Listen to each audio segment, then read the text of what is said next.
The body knows much more than we think it does, and sometimes we neglect it. But our intuition is very strong, and it guides us, and it's time to listen to it and really, really listen to it, because it knows.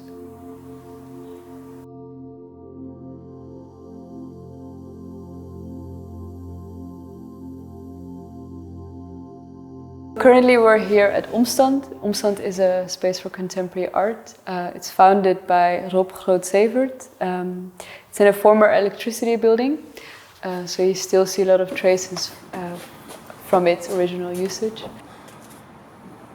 The title of this exhibition, In Your Touch I Remain, is based on the idea of residue in relation to cultural heritage and family histories, retracing that what is left in us, but also what we leave behind through the ways that we make art. Being here in a space for contemporary art by a director who is an artist himself, there's obviously more space to really focus on more the tactility of art and its making process. So I was born in the train from Kabul to Tehran, and my family has been always on the move. As political refugees, we then had asylum in the Netherlands, and even in the Netherlands we moved quite different places. So I've never really lived long in a location, so I think maybe that's also why I've always found home in relation to the people around me, and not necessarily to a location or a place. The longing for home is one that is unachievable, because I do not know how it feels to be home. So I think in that way there's a lot of different attempts that I'm taking to really come to that place. And maybe it will never be, or maybe the mission will never be complete.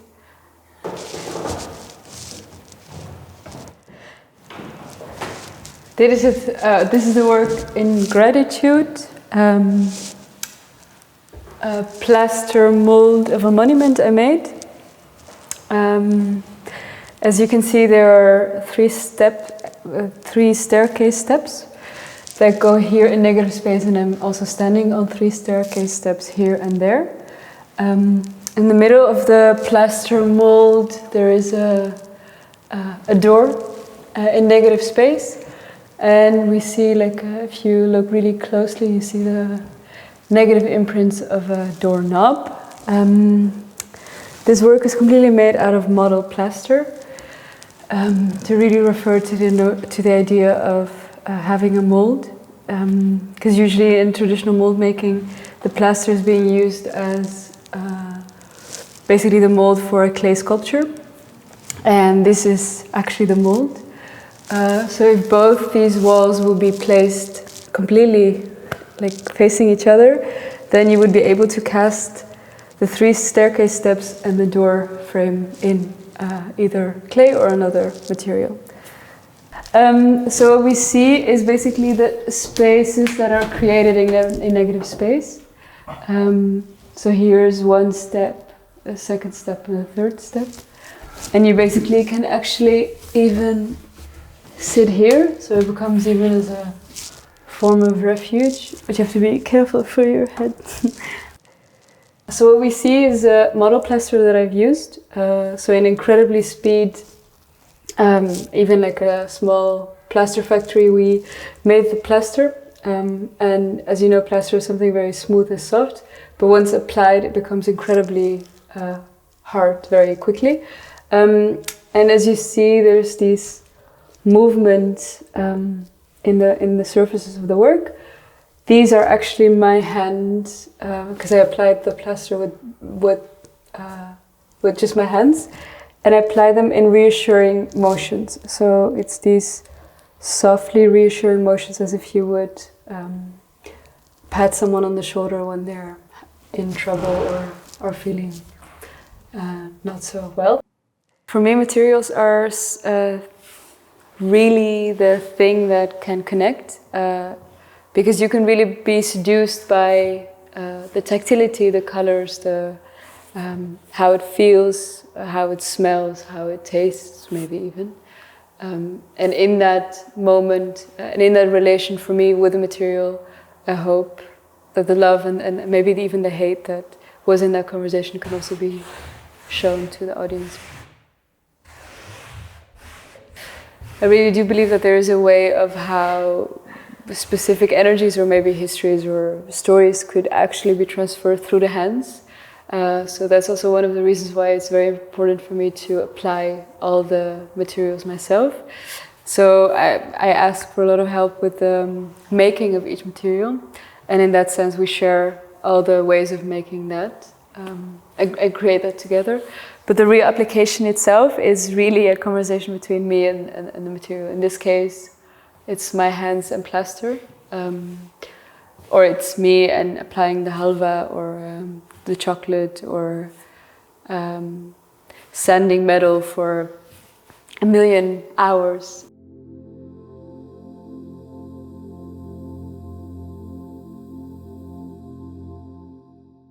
Passing Traces is a work that I made last year in 2020. It was really an attempt to grasp a moment where someone had, like a dear person had died of our family. And I was diving in that moment of grief and loss. And I wanted to find ways to visualize that moment. And out of anger and frustration, actually, I decided to just let go of all the idea and to make all the spaces that are not there. So I really reversed positive to negative space. And I decided to have like a very intimate setting of a sleeping room interior. On left and right you would see the imprints of a cabinet, a bed, a lamp and a table. And it is as if really the walls, if put together, the objects will be whole. And I decided to work with halva because halva is a material that actually it's just a Middle Eastern sweet, and in Iranian and Afghan context it's being eaten at funerals. We as a family would eat halva, and me now trying to grasp that moment was really the reason why I decided to work with halva. سلام آقا جان. چطور هستی آقا؟ خوب هستم تشکر شما چطور؟ آقا جان ما میفهمین کار ما چی ما 600 کیلوی حلواج بکردیم. از اون خاطر دو هفته خیرات میکنیم. نه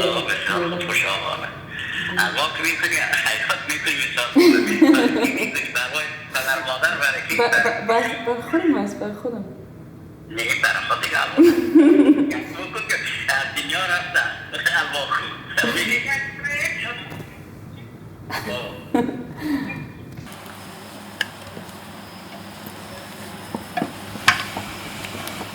You know how when somebody passes in every culture, you have to start doing things right away.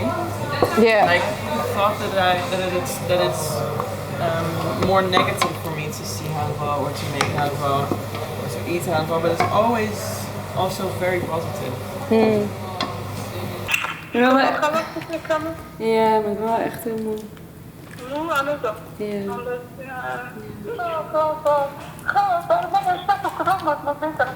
Goed. Ja, dan moet je echt heel zwaar doen. Nee, dat geeft niks, maar die twee heb ik gedaan nog. Okay. Maar haal wel om de garage van Johnny komen. Halweer schmoel. Maar het is echt anders met boter en bloem, niet met rijsttoebloem. Ja, dat weet ik wel.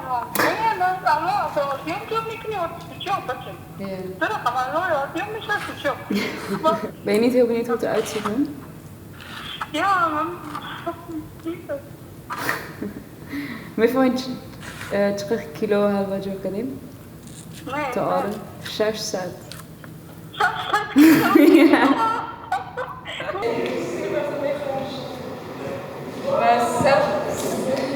Half set kilo halva jo kadim. Sai que a nossa conosco já nós. A nossa conosco.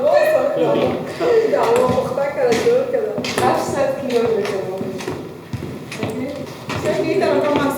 ريغا سكيجة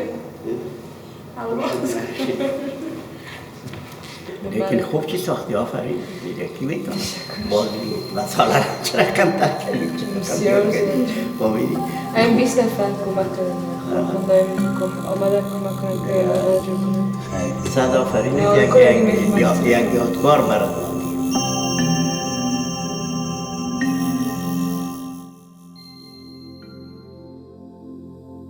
Schoon Verlangen was born out of the inability to travel. This was in the height of the pandemic in the beginning of 2020. As finding a way of a clean slate, so to say.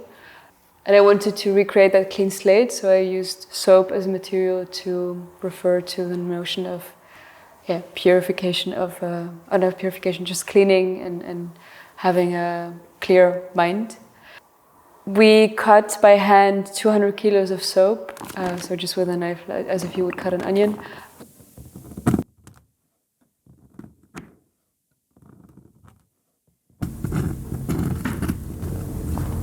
I melted it, poured it into a big block of soap. Then, with a little bit of water, I scratched and washed the form of a suitcase out of the soap.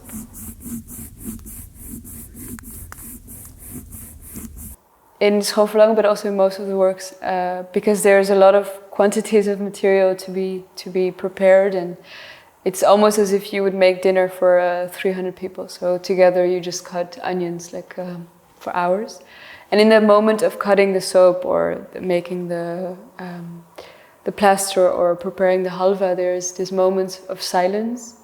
There's through the meditative act of preparing and sifting and turning,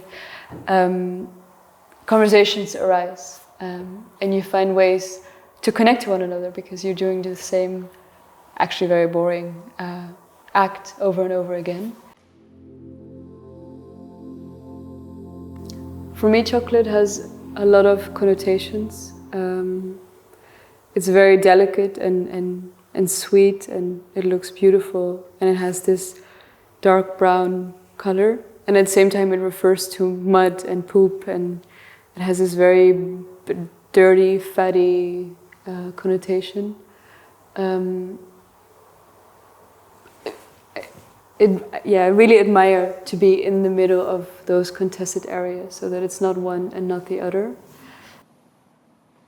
The chocolate performance that still doesn't have a title was born out of the idea of wanting to become a sculptor. Like, I apply the plaster onto the surfaces of these constructions, but now I melted pure chocolate and covered my own skin with it. And in that attempt of becoming a silent sculpture, I realized that it's impossible only to be covered. So out of frustration, the last bit of the performance came, and that was when I was attempting to eat all the chocolate away from the skin that I had applied it on. So in the performance you would see me slowly digesting and eating the chocolate and peeling it off. Because of the eating, I was sick for a while. Again, the question is, why would you do something that is so hurtful for your body and mind? But for me, it's really an urgency to know how it feels to become a sculptor. And then there's nothing else that I would do differently than wanting to become, even though if it means that I have to prepare myself physically and emotionally, mentally really well for such a undertaking. As a person, I am someone who is moving in between different realities. And that's also a reason why in my work I try to create places for stillness, be it in a hallway construction or really as a site of complete introspection.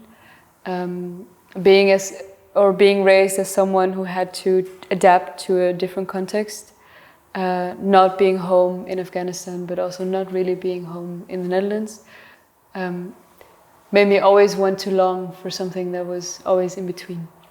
Considering the current political situation in Afghanistan, for the first time, it made me realize that I'm not a diaspora, but I'm actually someone that's in exile. And I was already for a long time, but this was the first time that I understood that I could never, and I was never able to go back, but I can never go back. So it's tough to know that you can never go back. And it made me also realize that it's how stupid sometimes art making feels, that it's also a duty to bring, or at least attempt to bring beauty into pain, or in a world where there's a lot of pain. Yeah, so that's I hope my duty in this world, to bring some sort of beauty.